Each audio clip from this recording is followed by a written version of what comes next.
बऱ्याच वर्षानंतर राज आणि माझी भेट व्यासपीठावरती झाली. आता पंचायत अशी आहे की त्यांनी मला सन्माननीय उद्धव ठाकरे असं बोललेलं आहे.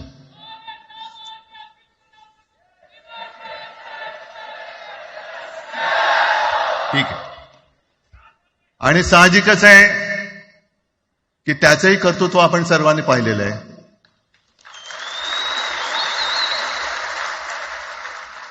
म्हणून माझ्या भाषणाची सुरुवात करताना सन्माननीय राज ठाकरे आणि जमलेल्या माझ्या तमाम मराठी हिंदू बांधवांनो, भगिनींनो आणि मातांनो,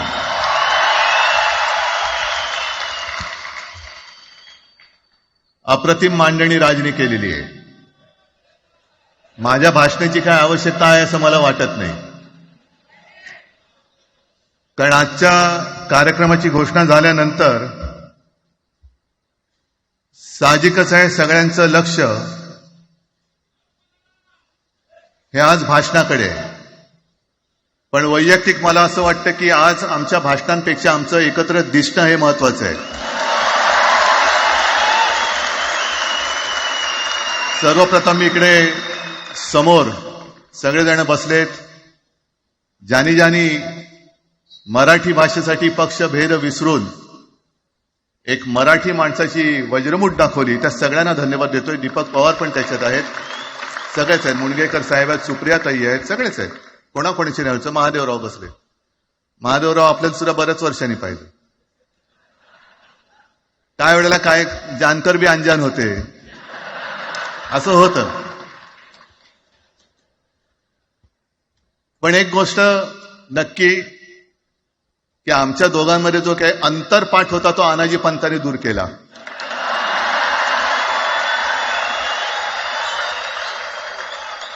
आता अक्षता टाकण्याची काय तुमच्याकडनं अपेक्षा नाहीये. एकत्र आलोय एकत्र राहण्यासाठी.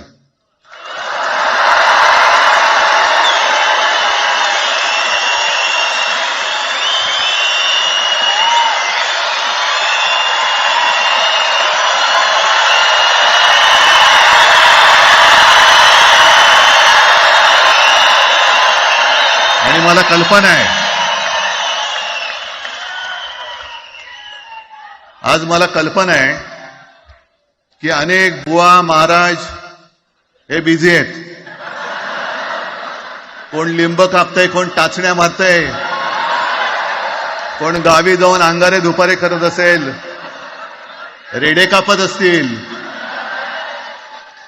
त्या सगळ्यांना सांगतो, या सगळ्या भोंदूपणा विरुद्ध माझ्या आजोबांनी लढा दिला होता आणि त्यांचे आम्ही वारसदार म्हणून तुमच्या समोर उभे ठाकलेलो आहोत.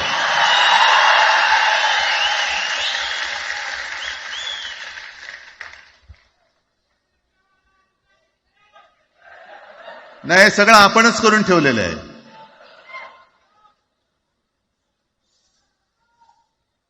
भाषेवरनं जेव्हा एखादा विषय निघतो तेव्हा तो केवळ वरवरचा धरून चालणार नाही. मधल्या काळामध्ये अगदी दोघांनी, म्हणजे मी काय राजनिक आणि आपण सगळ्यांनी या नतद्रष्टांचा अनुभव घेतलेला आहे. वापरायचं आणि फेकून द्यायचं. आता आम्ही दोघं मिळून तुम्हाला फेकून देणार आहोत. आजपर्यंत वापर करून घेतलात. अरे डोक्यावरती जर का शिवसेना प्रमुख नसते तर तुम्हाला ओळखत कोण होतं या महाराष्ट्रामध्ये? कोणत्या भाषेत बोलत होतात? अगदी राज, तू सगळ्यांची शाळा काढली. मला एका प्रश्नाचं उत्तर पाहिजे. मोदींची शाळा कोणती? सगळ्यात उच्च शिक्षित आहेत.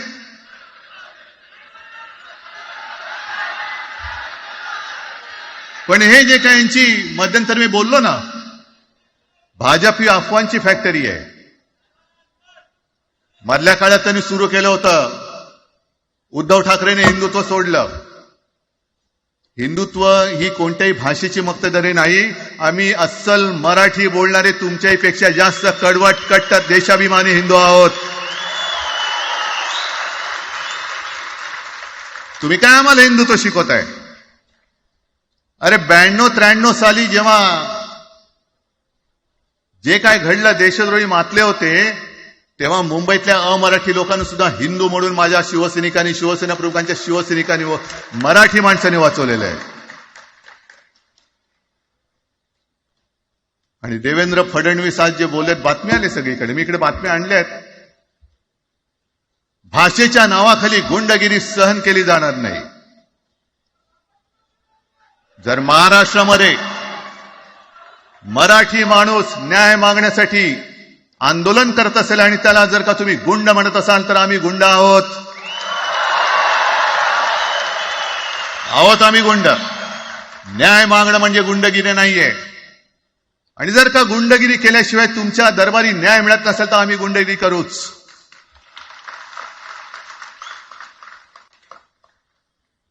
पण हे सगळे राजकीय बाडगे,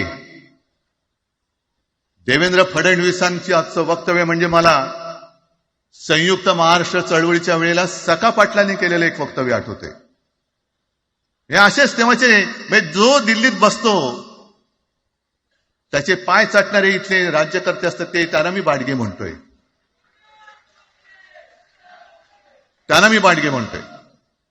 कारण संयुक्त महाराष्ट्र चळवळीमध्ये मुंबई आपल्याला आपण मिळवली. आपण म्हणजे आपण मराठी माणसांनी. तेव्हाही तत्कालीन जे सत्ताधारी होते, हो अगदी काँग्रेस होतीच ना तेव्हा सत्तेवर, मुंबई मराठी माणसाला द्यायला तयार नव्हती. आणि तेव्हा सुद्धा एक मराठी माणूस, म्हणजे आज जे बोलतात ना आम्ही मराठी नाहीत का, अरे तुम्ही नुसतं नावाने मराठी आहात, तुमच्या अंगात मराठी रक्त आहे की नाही आता तपासावं लागेल. आणि सखा पाटील बोलले होते, यावस चंद्र दिवा करो, मुंबई महाराष्ट्राला मिळणार नाही. कशी नाही मिळत, झुकवलं, वाकवलं, गुडघ्यावरती आणलं मराठी माणसानी. आणि मुंबई आपल्या हक्काची, तुम्ही आता जी घोषणा घेतली ना, दिली ना, ती मुंबई आपल्या हक्काची आपण लढून आपण मिळून घेतली. कशासाठी हा सगळा तुम्ही घोळ घालतात? पण याच्या मागे मी जे माझ्या डोक्यात जो एक विचार आहे, पटतो की नाही बघा. हे यांचं सध्या जे काय चालू आहे, म्हणजे आधी आपल्याला सुद्धा वाटलं होतं. कारण तेव्हा काश्मीरमध्ये 370 कलम होतं, ते हटवण्यासाठी शिवसेनेने पाठिंबा दिला. आणि तेव्हा यांनी घोषणा दिली होती, एक निशाण, एक प्रधान, एक विधान. बरोबर आहे, देश एक असला पाहिजे, संविधान एक असलं पाहिजे, निशाण सुद्धा एकच, तो आपला तिरंगा असला पाहिजे. भाजपचं भांडी पुसायचं फडकं असतं कामा नये. ते फडकं म्हणजे आमचा राष्ट्रध्वज नाहीये. पण ते सगळं चाललंय एक एक एक एक. त्याच्यानंतर आता नवीन एक तुमनं काढलं, 1 नेशन 1 इलेक्शन. म्हणजे हळुवारपणाने हे सगळं काही एक एक एक करत, हिंदी, हिंदू, हिंदुस्तान, हिंदू आणि हिंदुस्तान मान्य आहे, पण हिंदीची सक्ती आम्हाला मान्य नाही. तुम्ही कितीही कमिट्या करा, हिंदीची सक्ती तुमचे 7 पिढ्या उतरल्या तरी आम्ही लावू देत नाही.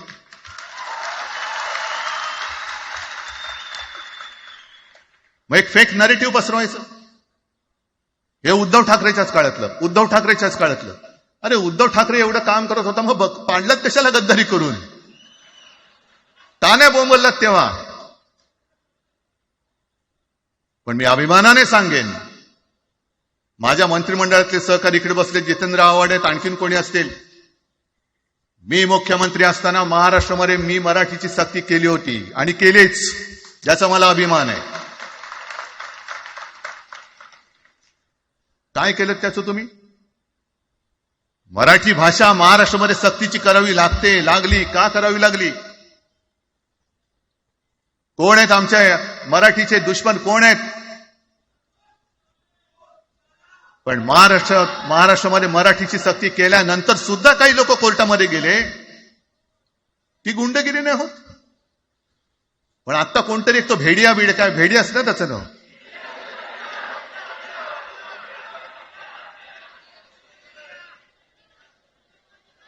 ही यांची सगळी पिलावळ आहे. तोडा फोडा आणि राज्य करा. आपण ज्या काही गोष्टी केल्या होत्या, हे म्हणतात म्हणे शिवसेनेने आजपर्यंत काय केलं. शिवसेना म्हणजे आता राज मी तुला माझ्या सोबतच घेतो, कारण आपण तेव्हा एकत्रच होतो, आता सुद्धा पुढे एकत्र चाललेलो.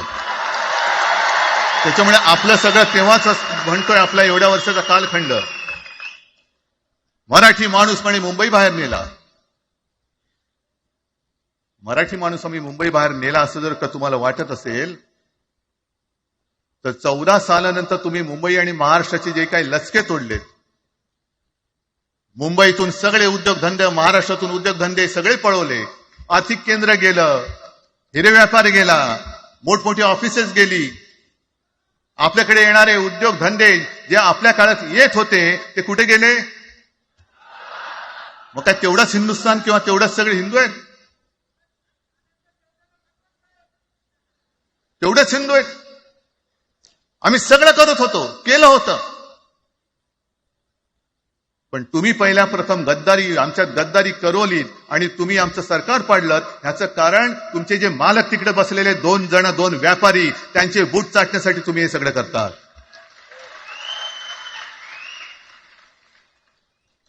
हे इतक्या वर्षाचं सगळं सहन करत करत करत आपण आलो. आपल्या डोळ्या देखत सगळे लचके तोडले जात आहेत, आपल्या दोघांनाही भांडवलं जात आहे आणि नतद्रष्ट आपल्या डोक्यावरती बसतायत. किती काळ सहन करायचंय? प्रत्येक वेळेला काही झालं की भांडाभांडी लावायची. आता सुद्धा तेच होणार आहे. म्हणजे आम्ही एकत्र येणार, आल्यानंतर निवडणुकीपर्यंत एकत्र राहतील का? सत्ता प्राप्ती, काही जण म्हणतात की यांचा मराठीचा नाही, महापालिकेचा आहे. अरे नुसता महापालिकेचा नाही, तर आमच्या महाराष्ट्राचा आहे. आम्ही महाराष्ट्र सुद्धा काबीज करू.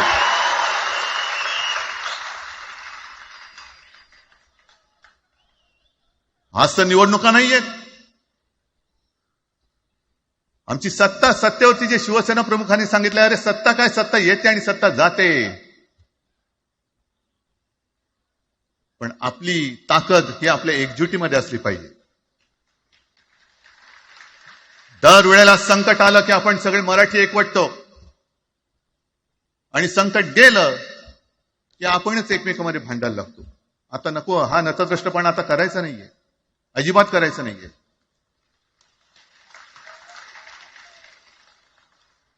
कारण गेल्या विधानसभेत त्यांनी जे काही केलं, बटेंगे तो कटेंगे. आपल्याला काय वाटलं होतं की हिंदू मुसलमानांमध्ये करतायत. हिंदू मुसलमान तर केलंच, पण त्यांनी खास करून केलं ते मराठेतर मध्ये केलं. म्हणजे यांची नीती आहे ती अशीच आहे जे गुजरातमध्ये त्यांनी केलं.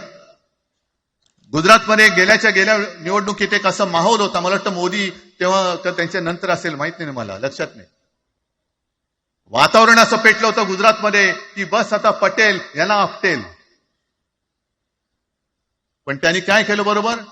पटेलांना भडकवलं, पटेलांना वेगळं केलं आणि पटेल तर सगळं एकत्र केलं. हरियाणामध्ये पण तेच केलं. जाट लोकांना भडकवलं, जाट लोक एकत्र झाले, त्यांना वेगळं केलं आणि जाटे तर सगळा जो काही समाज होता तो एकत्र करून तिकडे सत्ता प्राप्त केली. महाराष्ट्रामध्ये तेच केलं. मराठ्यांना उचकवलं आणि मराठी तर सगळा एकत्र केला. बटेंगे तो कटेंगे ही भीती त्यांच्यामध्ये निर्माण केली की बघा ते एकत्र झालेत, तुम्ही जर का फुटलात तर ते तुमच्या डोक्यावर बसतील. झाले एकत्र. मराठी माणूस मराठी माणसाची भांडला आणि दिल्लीचे गुलाम आपल्या डोक्यावरती राज्य करायला लागले. आणि आपण त्यांच्या पालख्या व्हायच्या. नुसते पालख्यांचे भय होणार की तुम्ही कधीतरी आपल्या माय मराठीला पालखीमध्ये सन्मानाने बसवणार आहात. बस झालं, आता यांची जोखड फेकून दिली पाहिजे. एकमेकांमध्ये भांडून त्यांचे जे काही डाव आहेत ते करत असतात. मी पेपरमध्ये बघितलं, काल बघितलं, आज बघितलं. आमचे पंतप्रधान जगभर फिरतायत. काय तो मोठा पट्टा घातलाय, स्टार ऑफ घाना. कुठे आला घाना देश? इकडे घाण आणि तिकडे घाना, स्टार ऑफ घाना. पण एका बाजूला मोदींचा फोटो आणि दुसऱ्या बाजूला माझ्या महाराष्ट्रामधला शेतकरी कर्जबाजारी झालाय त्याला बैल सुद्धा तर पोचत नाही, बैल मिळत नाही, म्हणून त्या नांगराचं जोखड घेऊन तो शेती करतोय. मग एका बाजूला हा शेतकरी, त्याच्या खांद्यावरती गळ्यामध्ये ते नांगराचं जोखड आहे, आणि तिकडे आमचे पंतप्रधान स्टार ऑफ घाना. लाज वाटली पाहिजे, लाज, खरोखर लाज वाटली पाहिजे. आणि आजच पेपरमध्ये बातमी आले, 2 बातम्या आल्या की लाडक्या बहिणीचं पोर्टल आता बंद, नव्याने नोंदणी होणार नाही, बसा बोंबलत आता. आणि त्याही पेक्षा सगळ्यात भयानक गोष्ट म्हणजे संपूर्ण देशामध्ये सगळ्यात जास्त कर्जबाजारी शेतकरी कुठे असतील तर ते आपल्या महाराष्ट्रामध्ये आहेत. महाराष्ट्र आता थांबणार नाही, कर्ज काढतच राहणार. आणि ही यांची जी काही खेळी आहे, आपापसात भांडवायचं. मी एक साधी गोष्ट केली होती. जितेंद्र, तुम्हाला माहिती असेल, आपण तिकडे चौपाटीला, जिकडे बिर्ला मातोश्री बिर्ला क्रीडा केंद्र काय आहे, मराठी रंगभूमीचं दालन, मराठी रंगभूमीचा इतिहास सांगणारं दालन, त्याची निर्मिती करण्याचे सगळे आदेश वगैरे राज्यात सगळं झालं. आराखडा मंजूर केला मी. आणि 2-3 महिन्यापूर्वी बातमी आली की तो आराखडा यांनी केराच्या टोपलीत टाकला, ती जागा यांच्या मालकाच्या मित्राच्या घशात टाकतात. हा मराठीचा तुमचा अभिमान? मराठी भाषा भवनाची त्याचं भूमिपूजन मी केलं होतं. माझ्या सोबत अजित पवार होते, उपमुख्यमंत्री. कुठे गेलं मराठी भाषा भवन? कुठे गेलं मराठी भूमीचं रंगभूमीचं दालन? का तुम्ही आमची मराठी मारतात? का तुम्ही आमच्यावरती सक्ती करता आहात? अनेकदा सांगितलं की आम्ही कोणत्याही भाषेच्या विरोधात नाही आहोत, पण जर आमच्यावरती सक्ती करण्याचा प्रयत्न केला तर आमची शक्ती काय ती एकदा तुम्हाला अशी दाखवू की पुन्हा तुम्ही कधी डोकंवर नाही काढणार, पुन्हा डोकंवर काढणार नाही. या सगळ्या गोष्टींकडे आपण आज एकत्र आलेलो आहोत. पुन्हा आपल्यामध्ये काड्या घालण्याचे उद्योग होतील, कारण त्यांचा धंदाच तो आहे. एकतर कुठे, मी नेहमी सांगतो, कोणाच्याही लग्नामध्ये भाजपवाल्यानं बोलवू नका. येतील मस्त श्रीखंड, बासुंदी, पोळ्या बिळ्या खातील आणि त्याला नवरा बायको भांडण लावून दुसऱ्या लग्नात जेवायला जातील. बरं, एवढं केलं तरी बरं, नाही तर त्या पोरीलाच पळून घेऊन जातील. कारण ह्यांचं स्वतःच असं काहीच नाहीये. कोणत्याही लढ्यामध्ये कधी भाजपा नव्हता. अगदी संयुक्त महाराष्ट्राच्या चळवळीमध्ये सुद्धा भाजप हा सगळ्यात शेवटी आला आणि 57ची निवडणूक झाल्यानंतर सगळ्यात पहिल्यांदा बाहेर पडला. हे जनसंघ, तेव्हा त्यांचा जो राजकीय नाव होतं जनसंघ, यांच्याकडनं आम्ही देशाभिमान शिकायचा, यांच्याकडनं आम्ही महाराष्ट्राचा अभिमान शिकायचा. आणि आम्ही आपापसात भांडून ह्यांना सगळं काही बहाल करून टाकायचं. या सगळं विकून टाका, सगळा सत्यानाश करून टाका. अरे, आपली मुंबईच्या शिंदड्या उडवल्या जात आहेत. अख्खी मुंबई कोणाच्या घशात घालतायत? कोणाच्या? बघत बसायचं सगळं. म्हणजे आज सगळ्यात जास्त जर कोणी जमिनीचा मालक मुंबईमध्ये असेल तो यांच्या मालकाचा मित्र आहे, अदानी. कोणाची जागा? कोणी रक्त सांडलं?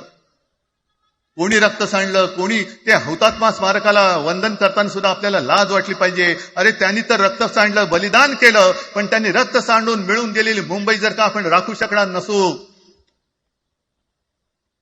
तर आपल्याला लाज वाटली पाहिजे, शरम वाटलं पाहिजे. म्हणून त्या रक्ताची शपथ घेऊन मुंबई आणि मराठीच्या रक्षणासाठी आपल्याला उभं राहायला पाहिजे. ठीक आहे, असतील, होते मत, पटली होती, पटले नसतील, पण याच्या पुढे मराठी आणि महाराष्ट्र धर्माचं रक्षण करणं. आमचा हनुमान चालीसाला विरोध नाहीये, पण मारुती स्तोत्र आम्हाला का विसरायला लावताय? मारुती स्तोत्र आहे ना, भीमरूपी महारुद्रा. आमचा जय श्रीरामला विरोध नाहीये, पण भेटल्या म्हटल्यानंतर राम राम हे म्हणणारे आम्हीच मराठी.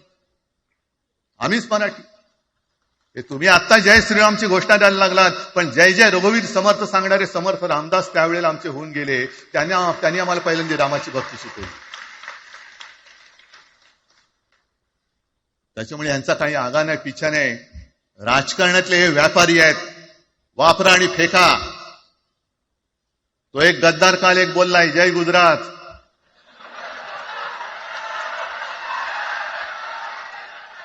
किती लाचारी करायची. तो पुष्पा पिक्चर पाहिल्यात तुम्ही सगळ्यांनी, दाढीवरनं हात फिरवून झुकेगा नाही साला. तसे हे गद्दार म्हणतात उठेगा नाही साला. कुछ भी बोलो उठेगा ही नाही. अरे कसं उठणार. आहे का तुझ्याकडे उठण्यासारखं. म्हणजे विचार मी म्हणतोय.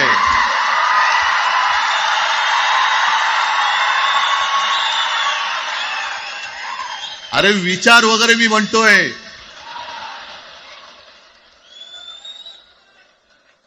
हिंदी भाषेच्या सक्तीला विरोध न करणारा बाळासाहेबांच्या विचाराचा पाईक असू शकेल. आपला मालक आला म्हणून त्याच्यासमोर जय गुजरात म्हणणारा आपल्या बाळासाहेबांच्या विचाराचा पाईक असू शकेल.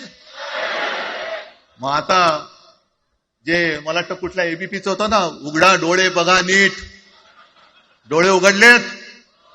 पण आता जर का डोळे उघडले नाही तर पुन्हा कधी उघडण्याची वेळ येणार नाही, कायमचे मिटून जातील. आत्ताच डोळे उघडा, आत्ताच जागे व्हा. आणि आता आलेली जाग जर का जाणार असेल तर मग मात्र स्वतःला मराठी आईची मुलं म्हणू नका, अजिबात म्हणू नका. आणि शिवसेना प्रमुखांनी जे काही शिकवलं, एक तर कोणावर अन्याय करू नका, पण तुमच्या अंगावर जर का कोणी हात उगारला तो हात जागेवरती ठेवू नका.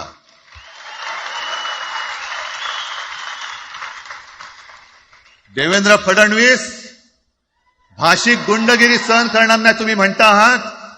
मला एक मराठी माणूस असा दाखवा की जो आपल्या देशात इतर राज्यामध्ये जाऊन गुंडगिरी करू शकतो. हिंमत आहे त्याची. एक मराठी माणूस दाखवा.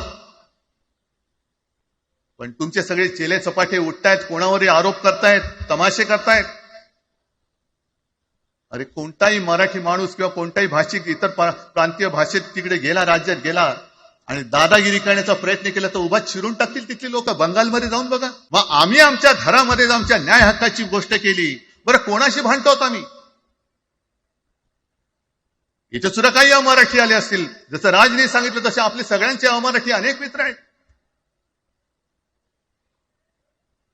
पण त्यांच्यामध्ये आम्ही गुण्या गोविंदाने नांदतोय. मग हे गुण्या गोविंदाने नांदले, एकत्र राहिले तर आपली पोळी कशी भाजली जाईल. म्हणून तुम्ही आमच्या एकजुटीमध्ये विषाचा खडा टाकतात. हे सगळे तुमचे डाव आता उघड झालेले. तुम्ही वाटेल ते करा.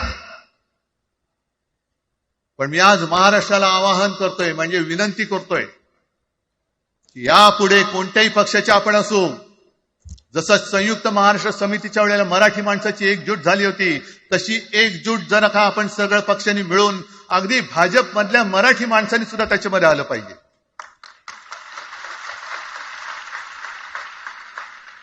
का नाही यायचं. ज्या राज्यामध्ये राहता, ज्या मातीमध्ये तुम्ही जन्माला आला, ज्या आईच्या पोटी जन्म घेतलात, तिचे उघड उघड जर का हे झिंडोडे काढणार असतील आणि आपण आपले पक्षीय भेदाभेद घेऊन त्यांना पायघड्या घालणार असू, तर असं षंडाचं जीवन जगण्यापेक्षा मेलेलं बरं. महाराष्ट्र हा शूरांचा आहे, वीरांचा आहे, दगडांचा आहे, पण यांच्यासारखा धोंड्यांचा नाहीये. ही आपण आता एक शपथ घेतली पाहिजे. घेताय तुम्ही, घेतलेत की एकजूट केवळ आमचा कार्यक्रम. मी राजला परवा फोन केला, अरे जसं काय आपल्या पिक्चरचा प्रीमियर होता असं सगळेजण विचारतात आज कसं येऊ. हा प्रीमियर असेल, पण आजपासून सुरुवात झालेली आहे.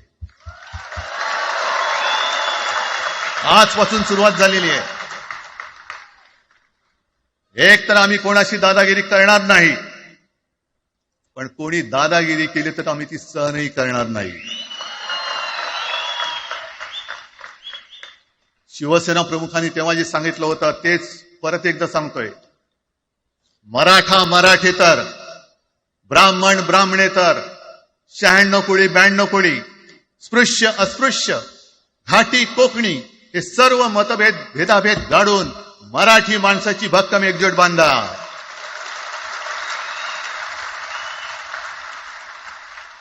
आणि शेवटी एक आवाहन करतो, हे सगळ्या मराठी माणसांना आणि मराठी प्रेमींना आहे, तुटू नका, फुटू नका आणि मराठी ठसा पुसू नका.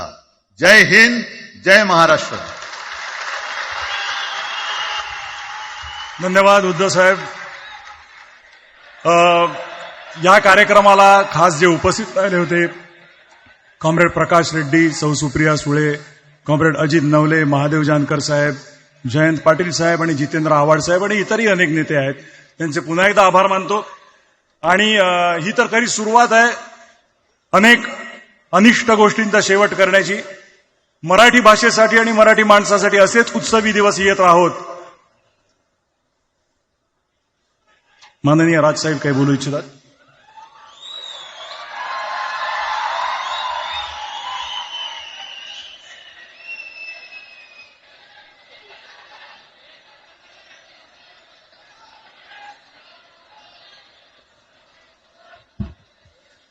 मला माफ करा, मगाशी माझ्या भाषणामध्ये त्या ओघात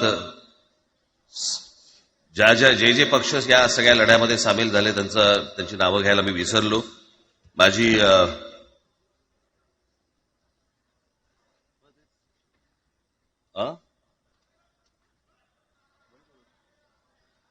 माझी विनंती आहे, कॉम्रेड प्रकाश रेड्डी, आपण कुठे आहात? मागे. बर. सौ सुप्रियाताई सुळे, आपण कृपा करून व्यासपीठावरती यावं. कॉम्रेड अजित नवले, जितेंद्र आव्हाड, महादेवराव जानकर, शेतकरी कामगार पक्षाचे आमचे जयंतराव कुठे गेले? मागे आहेत. बर, आपण व्यासपीठावरती यावं सर्वांनी.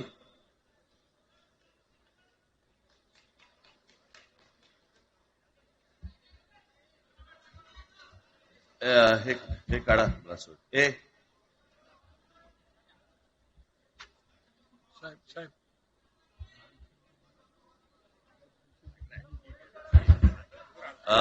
मुडगेकर साहेब, आपण पण मुडगेकर साहेब, आपण वरती यावं, व्यासपीठावरती यावं.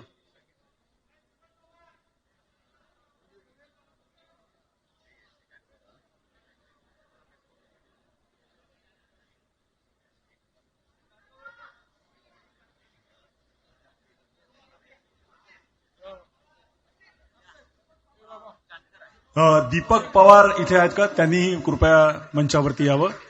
दीपक पवार.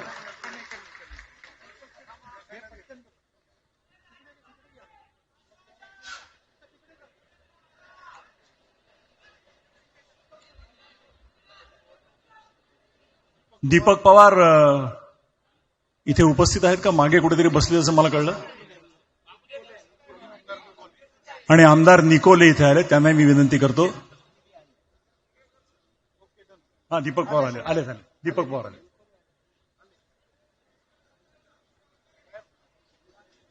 तर मंडळी, ही मी मगाशी म्हटलं तसं सुरुवात आहे. महाराष्ट्रातील प्रत्येक माणूस मराठी बोलताना पाहायचं असेल तर ही त्याची सुरुवात आहे. मी निमंत्रकांतर्फे आपल्या सर्वांचे आभार मानतो. सर्व पक्षांच्या प्रतिनिधींचे, नेत्यांचे, सगळ्यांचे आभार मानतो निमंत्रकांच्या वतीने. मराठी भाषेसाठी आणि मराठी माणसासाठी असेच उत्सवी दिवस येत राहोत आणि महाराष्ट्राची नेहमीच प्रगती होवो अशी सदिच्छा व्यक्त करून आणि आयोजकांचे आणि उपस्थित सर्व मराठी जनांचे आभार मानून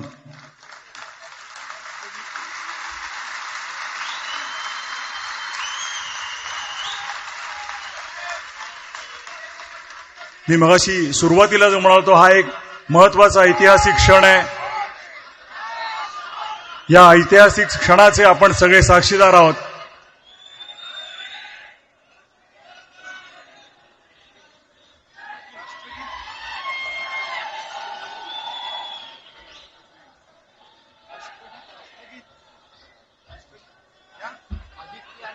आणि माननीय आदित्य ठाकरे आणि अमित ठाकरे इकडे त्यांनी कृपया मंचावरती यावं. आणि तेजस ठाकरे यांनी यावं.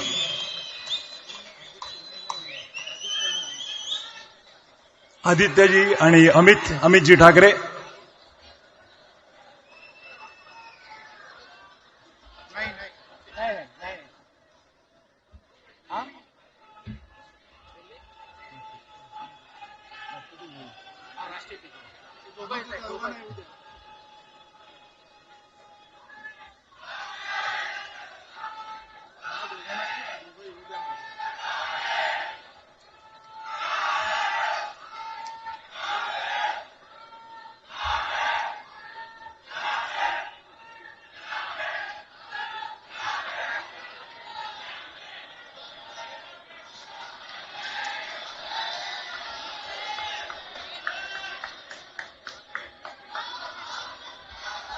आणि हो, संजयजी राऊत इकडे उपस्थित आहेत, त्यांनी इथे यावं.